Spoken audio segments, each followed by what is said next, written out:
Here is a frequency response curve. The x-axis is the input frequency in hertz, and the y-axis is the percentage of the original amplitude, basically what we can see. First, I will begin with the low frequency filter.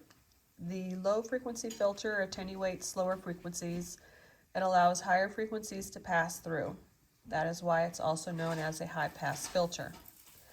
Filters on EEG instruments are usually 3 decibel filters, and 3 decibels is a ratio of 1 to 1.414.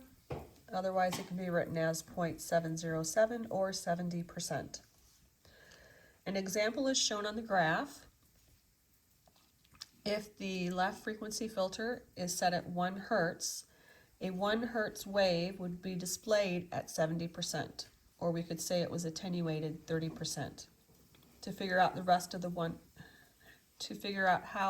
the 1 hertz wave was attenuated, we would half the percentage of the amplitude every time we half the hertz. So half of 1 would be 0.5, and half of 70% would be 35%. And that would be the next point in the graph.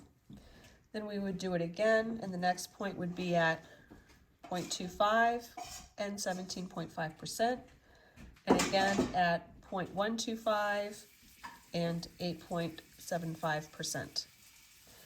The next example is a 70 hertz wave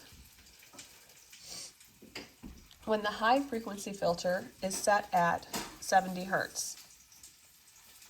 So the 70 hertz wave will only reach 70%. Then, when the wave reaches 140, it would be half of 70%, which is 35%.